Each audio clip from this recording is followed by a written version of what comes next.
le travail avec les enfants ou les conjoints qui peuvent aider dans le processus d'accompagnement de cette maladie chronique finalement qui demande à être suivie de près est très important. Et c'est vrai que la chirurgie et l'amélioration du poids, enfin la perte de poids va avoir des tas de conséquences dans la famille. La lourdeur de la prise en charge va entraîner des absences, donc il va falloir s'organiser pour les enfants qui vont voir leur mère ou leur père changer complètement de physique. Enfin, il y a toute une dimension. Donc là, vous disiez des groupes entre eux, entre patients, mais ça me faisait penser au groupe familial qu'il faut aussi soutenir. Il y a souvent un arrêt de travail, voire un aménagement de l'activité professionnelle. Des mi-temps thérapeutiques, enfin il y a plein de choses à mettre en place de façon associée aux prises en charge principales, je dirais. Et ça, les associations, les familles, l'écoute est très importante. Bonjour, je suis infirmière au Nouvel Hôpital de Navarre. J'aurais deux questions concernant les familles des patients. La première, c'est savoir si vous vous renseignez auprès du conjoint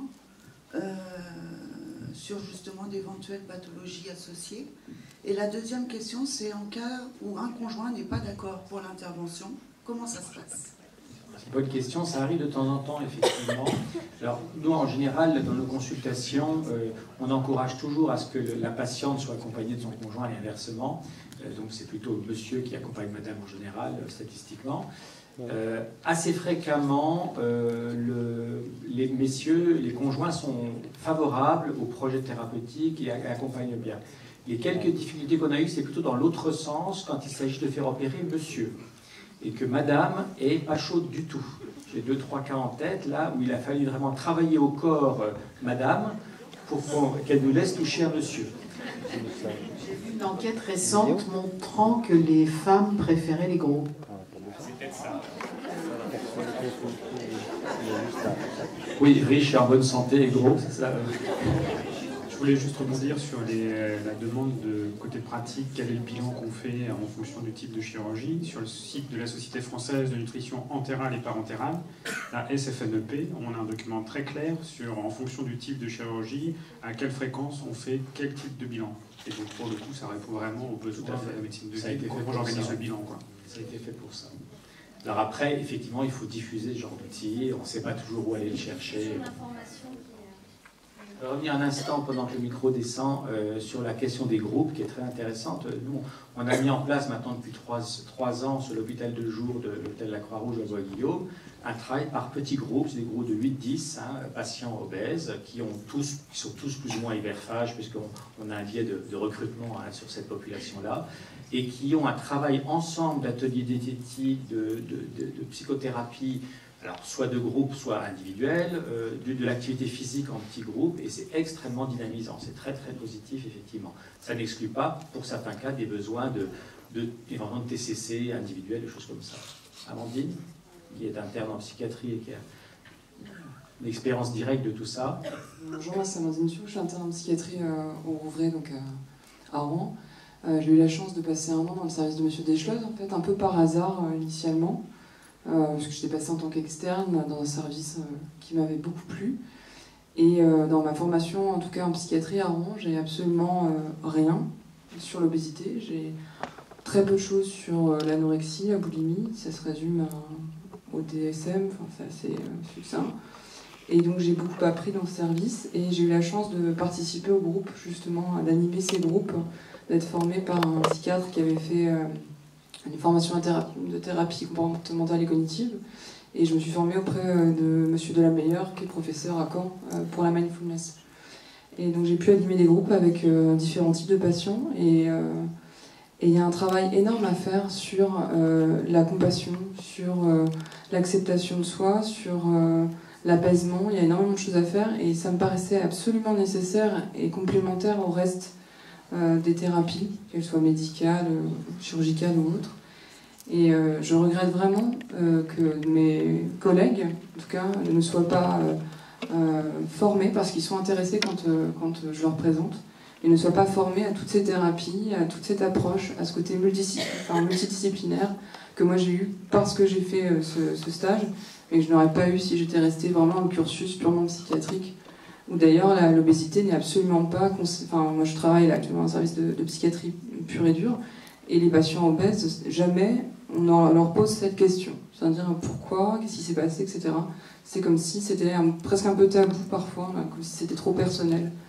Et voilà, donc moi ça m'interroge sur la formation des psychiatres, en tout cas dans l'Académie de Rouen.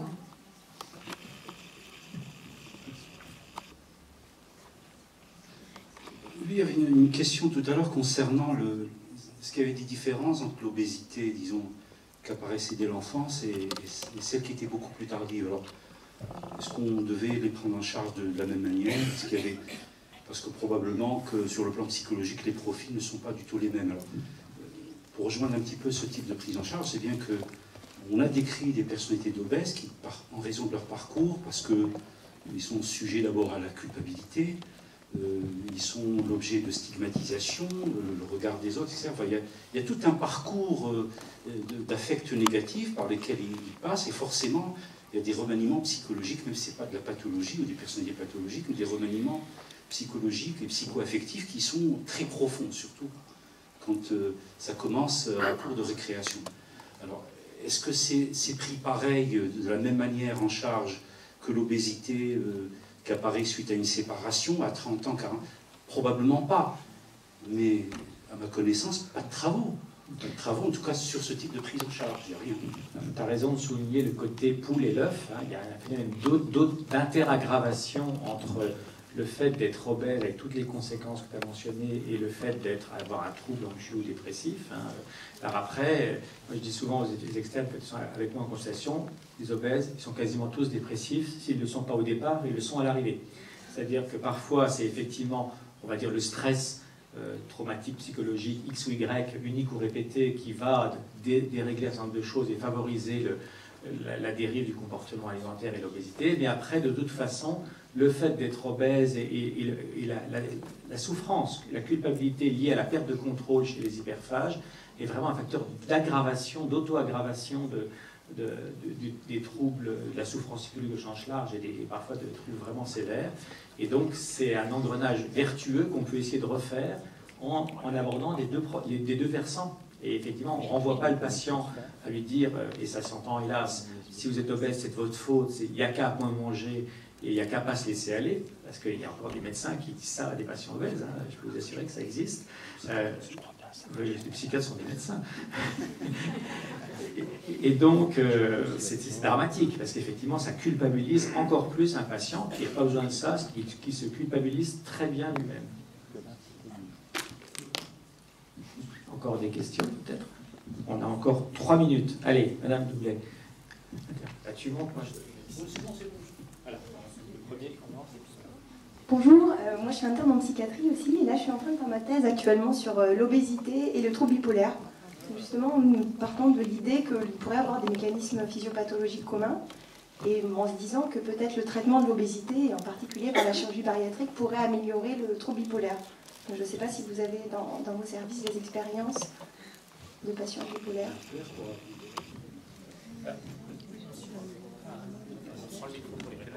On voit beaucoup de patients ayant... Alors, ce sont des patients qui ont des binges, binge eating disorder, avec un surpoids qui peut les mener jusqu'à l'obésité. Parmi les troubles psychiatriques associés, c'est vrai qu'on en voit beaucoup qui ont des troubles thymiques, dont des troubles bipolaires. Et les traitements des troubles bipolaires peuvent accentuer la prise de poids ou l'envie de sucre ou la désinhibition, enfin l'augmentation de la faim, etc. Donc là aussi, on est dans les deux, dans les troubles qui sont primaires ou secondaires, on ne sait pas, dans votre thèse est intéressante. Moi, ce que je voulais dire aussi, c'est que en psychiatrie, par exemple, on tolère très bien, je ne sais pas pourquoi, que les patients traités, les patients psychotiques ou bipolaires, aient un surpoids, sans que tout le monde s'en fout, je dirais. C'est exactement ça, c'est même partie... c'est même partie du stéréotype du patient neuroleptisé et qui prenait 10 kilos et puis on le reconnaissait dans la rue, etc. Parce que, bon, alors ça n'est pas normal. C'est-à-dire que c'est un sujet de travail, c'est-à-dire les jeunes patients schizophrènes ou ayant n'importe quel autre trouble doivent garder une estime d'eux à travers leur image corporelle et pas d'effets secondaires du traitement ou le moins possible. Enfin, il y a aussi toute une vision des choses à changer là-dessus. Alors la question, je ne sais plus. Alors, oui, alors. Alors après, je crois qu'il n'y a pas, je crois pas qu'il y ait une littérature très solide sur la question pour l'instant, parce que justement, on opère assez peu jusqu'à présent ces patients-là. Je pense qu'on va les opérer un peu plus avec prudence. Moi, j'ai 2-3 cas particuliers en mémoire où effectivement les patients ont été très améliorés après la chirurgie bariatrique, parce qu'ils étaient en état de désespérance totale, d'engrenage entre la prise de poids et les traitements, etc. Il n'y avait plus de vie, plus aucune perspective sociale, rien du tout, et que le fait d'avoir perdu 40 kilos et donc d'avoir pu alléger aussi un peu les traitements, parce qu'ils étaient moins stressés, moins dépressifs, et de les remobiliser, de faire de l'activité physique. Je ne serais pas loin de penser que l'activité physique bien adaptée est un bon traitement du trouble bipolaire. Et il commence à y avoir un peu de littérature là-dessus, sur l'activité physique et dépression quand même sévère. Voilà, certainement on peut les améliorer en faisant du bien à leur corps, on peut probablement améliorer la tête. Il n'y a pas de travaux. Et réciproquement. Il n'y a pas de travaux sur le trouble bipolaire. Non, pas spécifiquement. Mais sur la dépression, si. La chirurgie améliore la dépression. Alors, je voudrais rassurer les internes psychiatres. J'ai une formation d'endocrinologue. J'ai eu 6 heures de cours sur la nutrition. Je suis arrivée à l'AMUS en 1991. J'étais complètement néophyte. J'ai appris sur le tas. Et nous sommes le tas aujourd'hui. Alors, on va peut-être s'arrêter. Est-ce qu'il y a la der? Ou sinon, peut-être, on va confier à Christine, je sais pas, le mot de la fin. On est plusieurs à pouvoir dire un mot de conclusion. Moi, je pense qu'il ne faut pas... Là, on ne peut pas conclure de toute façon, puisqu'on a fait couvrir des questions, des idées d'améliorer la communication entre les différents spécialistes, la formation. C'est vrai qu'on a besoin de diffuser des informations, que les informations soient à la portée autant des patients que des... Alors le petit livret dont vous parliez tout à l'heure, c'est intéressant. Il faudrait que les praticiens généralistes et spécialistes puissent aussi en avoir connaissance. Moi, je trouve ça très bien que de jeunes internes réclament la pluridisciplinarité, c'est-à-dire aient envie de se former au cours de l'internat dans une spécialité complémentaire, de façon à faire les ponts entre les spécialités pour les patients. Et c'est ce qu'on essaye de faire avec les TCA. Enfin, là, l'obésité, je trouve, était un secteur où la communication n'était pas complète et qu'il fallait améliorer. Cette journée a été organisée un peu pour ça. Je trouvais que Mohamed avait une très bonne idée. On le fait entre spécialistes de TCA, allant des petits aux grands. Alors c'est vrai que le passage de la pédopsie à la psy à l'âge adulte sont souvent des moments compliqués, mais on voit que pour les obèses c'est la même chose, c'est-à-dire il y a toute une évolution développementale aussi et un passage à l'âge adulte qui nécessite d'autres choses. Donc voilà, beaucoup de choses à dire, j'espère qu'on continuera à échanger et puis surtout qu'il va y avoir des moyens pour intervenir dans ces domaines qui touchent de plus en plus de patients. Et ce sont d'ailleurs des patients qui ont donc un appétit en général assez énorme. C'est quand même tout ça une pathologie de la consommation finalement. Et la consommation médicale, la consommation de temps, enfin les entretiens qui n'en finissent pas, nécessitent beaucoup de gens et beaucoup de moyens aussi et de personnel formé. Donc à suivre et on va essayer de communiquer un peu plus sur ces sujets passionnants. Voilà, merci. Merci beaucoup. Bon, on arrive au terme de cette journée. Bon, bah, écoutez, en votre nom à tous, je remercie tous les orateurs. d'avoir accepté d'abord de venir un peu échanger avec nous. Et on a bien vu entre les aspects théoriques et ce qui se passe sur le terrain, souvent il y a des différences énormes et qu'on a encore besoin d'échanger autour de ces pratiques, des difficultés à prendre en charge le malade. Voilà, donc merci beaucoup. On espère vous revoir l'année prochaine pour notre thème. L'année dernière, c'était la schizophrénie. Cette année, l'obésité. L'année prochaine, on verra. Et encore une fois, merci à Benoît Dupuis.